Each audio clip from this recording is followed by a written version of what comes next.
new kingdom was gone. They were mourning, they were weeping because of the grief. They would have felt completely helpless, completely lost, in need of someone or something to give them a hope, to give them direction. This was a crossroads moment in their lives. I shared a little earlier of some of the things that we're going through at the moment in terms of review, in terms of responding to the challenges that we face. Yes, it's 100 years of relative success. But it's a need to look to the future. I need to look to see how we adapt the way we do things. A way of responding to changes in society. And much of what I'm going to share this morning is not so much a sermon, it's more a personal testimony, either from us as a family or as a mission. But I trust that something I say this morning will be a help for all of us, either as individuals or as a fellowship. When you're faced with a crossroads, usually there's three options open to you. If you go to the first slide in, please, John. And the first thing is follow a familiar path. Sometimes the destination can be so familiar to us that we don't need to think about which way to go. It may be a road we've taken many, many times before. We can almost travel that road with your eyes shut. There's no need for a map. There's no need for a sat-nav, simply because we just know which way to go. The landmarks are familiar, the place names are familiar. What do you do when the route is changed? Maura and I often go to Cali for the day. Now, for us to go to Cali, it takes the same amount of time to go to Birmingham. So, which one would you rather go to? Sorry if I leave from Birmingham. For us, Cali is a good place to go for the day. We've been there dozens of times before. We find a good ferry deal from P&O. We leave early in the morning. We get off the ferry, we go to a cup of coffee somewhere. After that, we go to a big superstore called Auchan. We buy some soft cheese and some paper for university for our daughter. Then we'll maybe take a drive down the A16 to Bologna. Go back up the coast road, past Songat. You can picture where I am? You know Songat?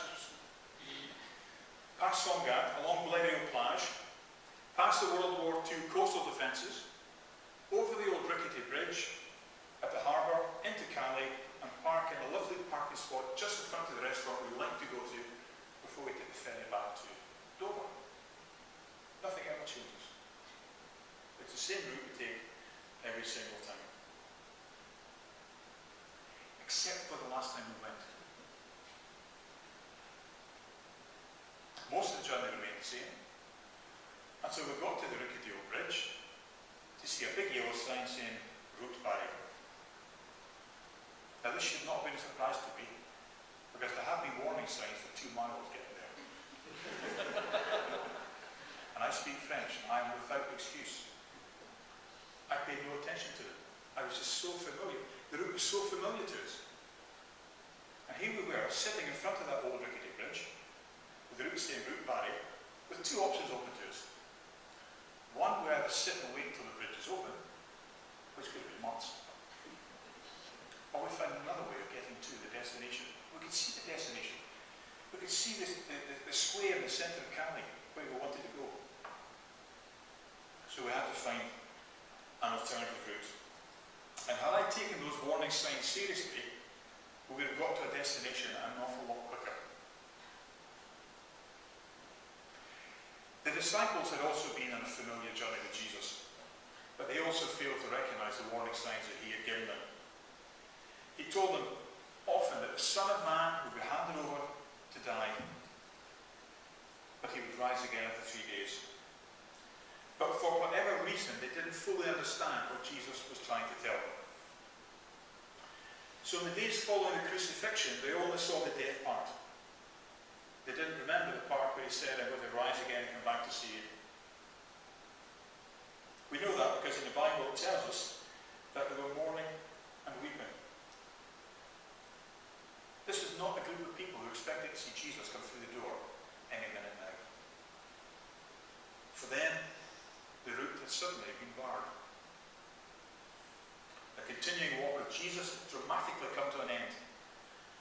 Even the destination for them was no longer clear.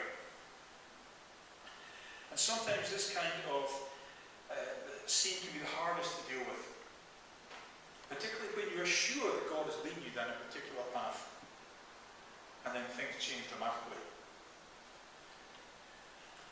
For us as a family, back in 1996, just as we were about to go to Senegal for the first time, we were convinced that we were following God's plan for our life. Things had gone so smoothly, but then a few days before we were due to go, we had a telephone call from the travel agent to say that because we never confirmed our flights, he'd had to cancel the booking. We booked our flights through someone else who hadn't told us we needed to confirm them. And suddenly here we were in a situation, planning to go to a different country in a week's time, no flights. We couldn't understand how this could happen to us when we were following the path that God had laid out for us.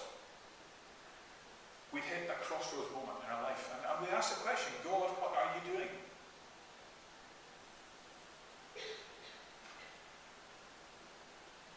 We were due to leave on a Monday. On the Sunday night before we were due to leave, our son started fitting and ended up in the hospital. Suddenly, we could see why the route was blocked. As it turned out, we were able to go 3 weeks later on cheaper flights. And we also knew what to do when our son Andrew started fitting again in Senegal just a few months later. The destination hadn't changed, only the route.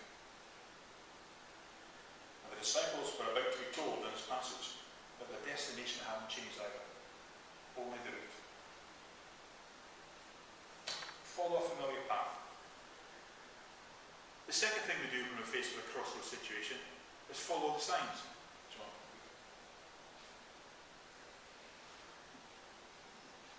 Now, usually here in the UK, there are clearly marked signposts to show you the way to your destination, particularly if you're unsure of which way to go.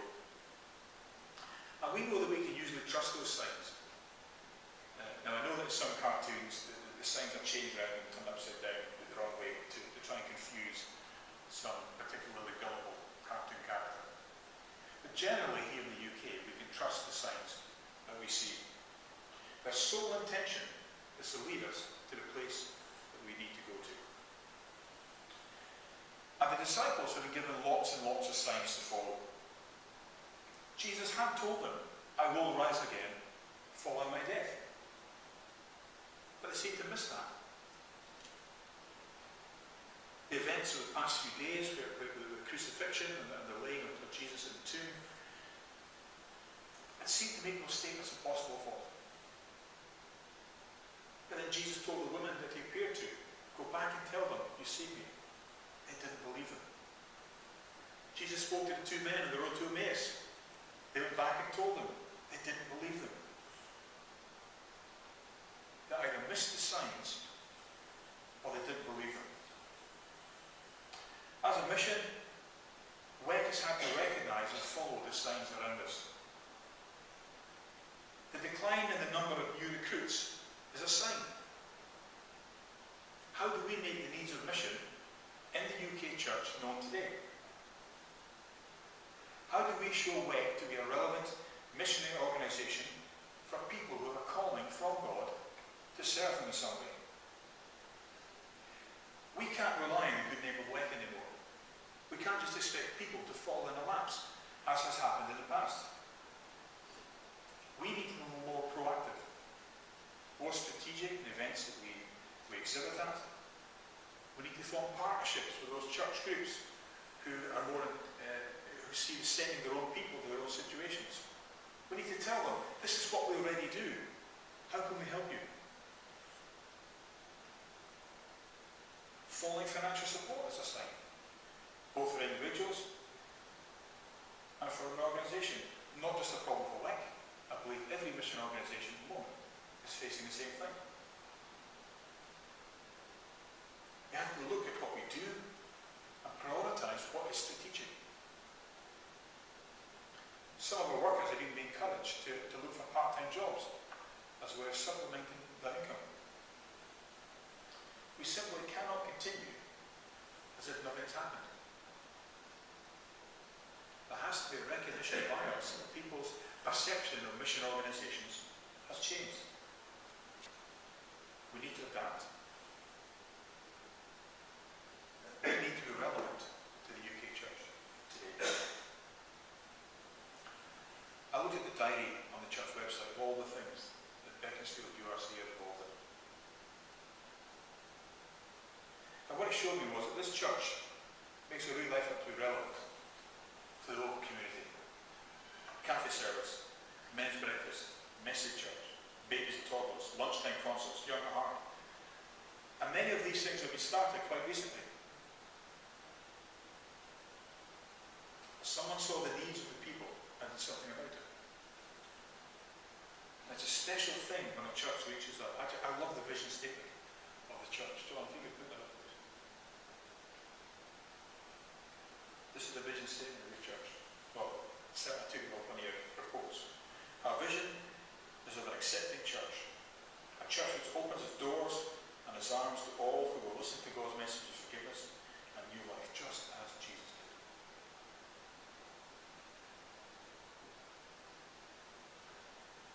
It's a healthy thing for a church or an organisation like WEC to take notice of what is happening in our society and adapt to it.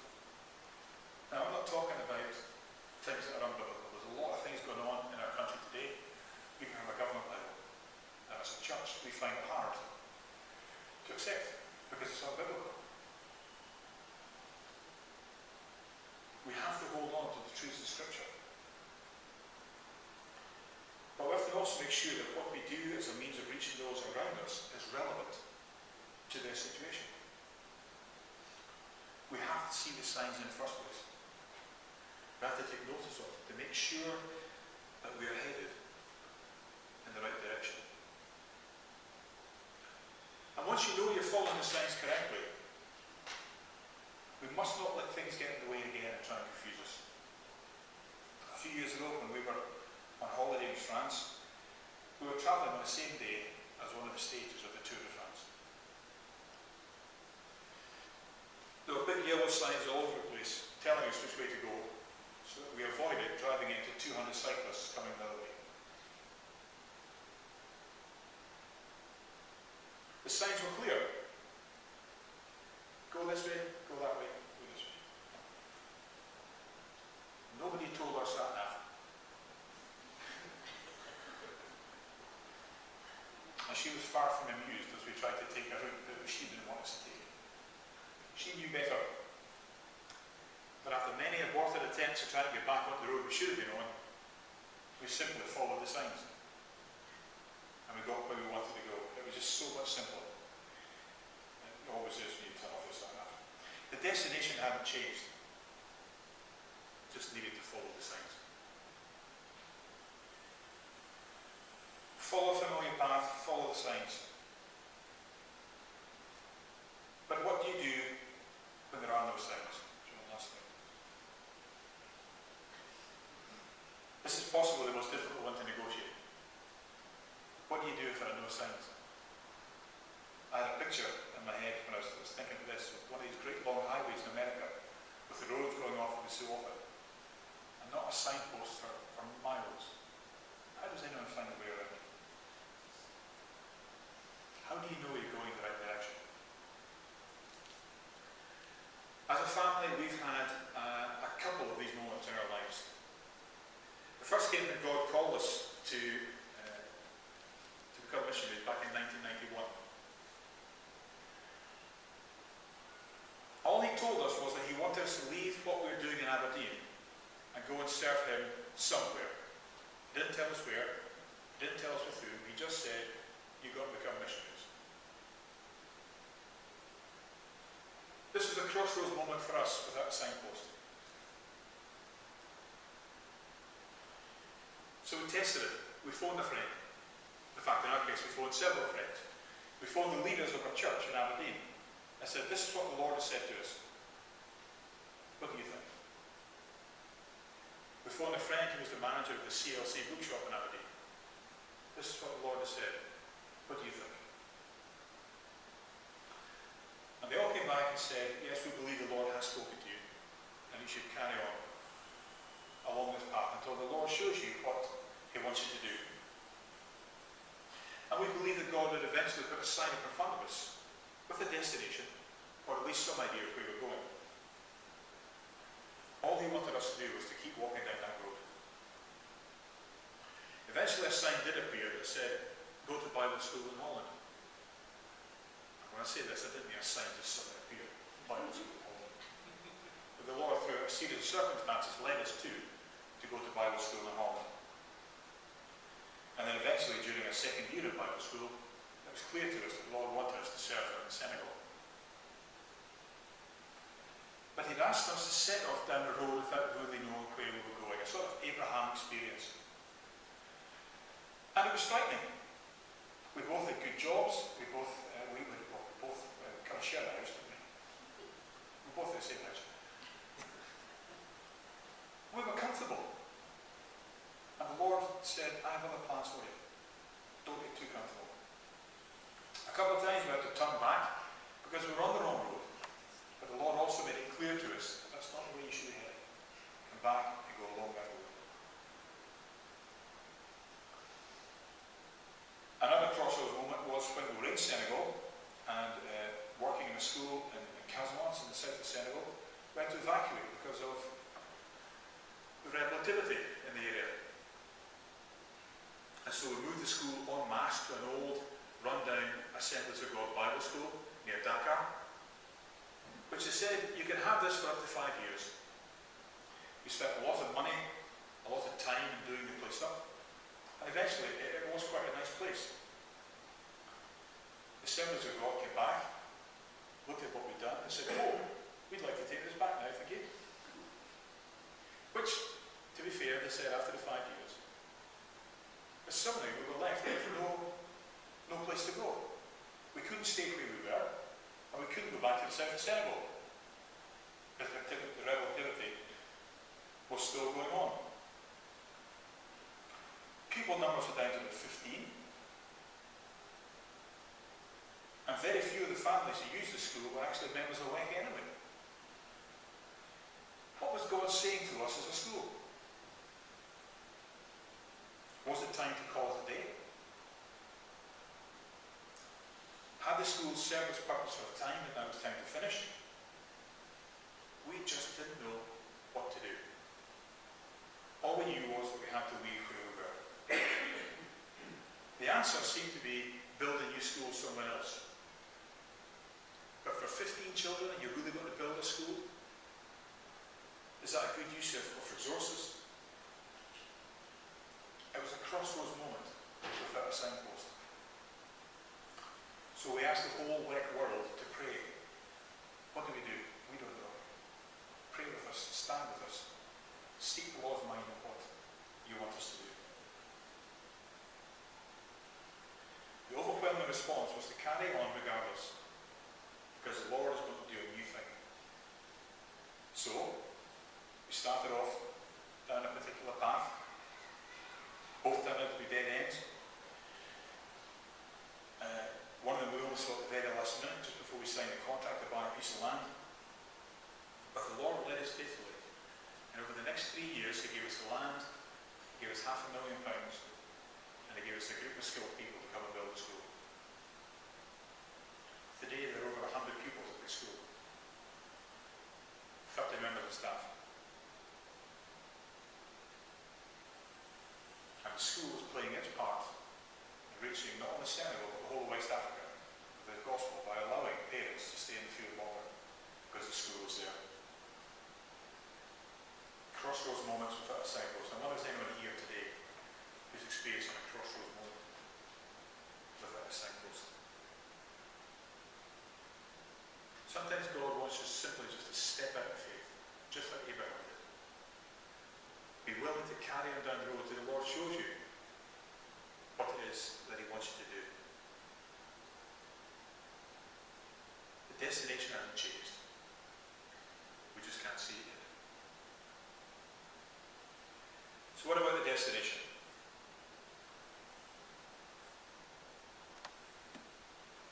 The disciples in this passage, verses 15 to 18 are the destination. Well-known verses. Go into all the world and preach the good news to all creation.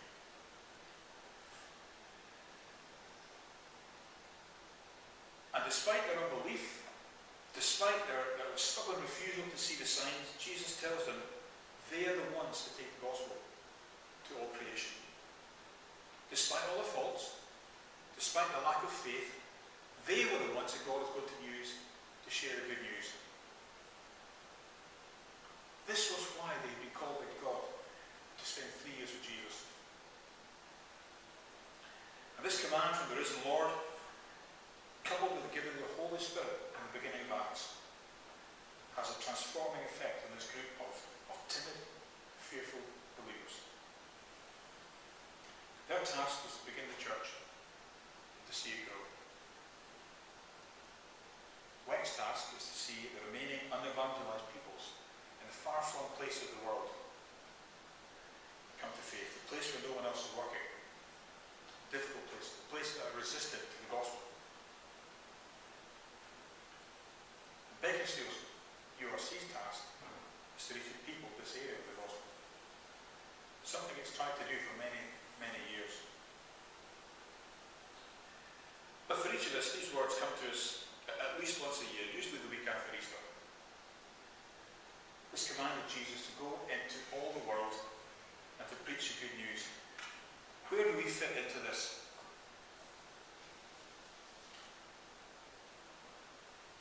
Is God telling us to follow a familiar path to get to our destination? Maybe we're already heavily involved in the efforts to reach the people of Beaconsfield. And he just wants to tell us to keep on going. Yes, there may be barriers in the way. And maybe we do need to find another route. But we know that the outcome will be more and more local people coming to faith. Or is God telling us to follow the signs? To see the needs of the local people and to find a way of being a part of reaching out to them. Keeping Beaconsfield URC as a relevant church for the local community. But I was here this morning and we're at Crossroads with no signpost. All you know is that the Lord wants you to be more involved in service of Him, either locally or maybe even further afield in some way. And if that is the case, speak to someone about it. Speak to Nigel, speak to the elders, speak to Morning Eye. Find out how you can be involved. And the great thing about this command here of Jesus is that it's for every believer. There is no opt-out clause. There's no option to abstain. Everyone in this room has to fit into one of these 3 categories. You're either fully and heavily involved in seeing people of Beaconsfield reach the gospel, or you're looking at ways you can be involved in seeing the people of Beaconsfield reach the gospel, or God is saying to you, I want you to be more involved in reaching the people of Beaconsfield. You just have to find out how and where. And the result is going to be verse 20. Then the disciples went out and preached everywhere, and the Lord worked with them and confirmed His word with the signs that accompanied it.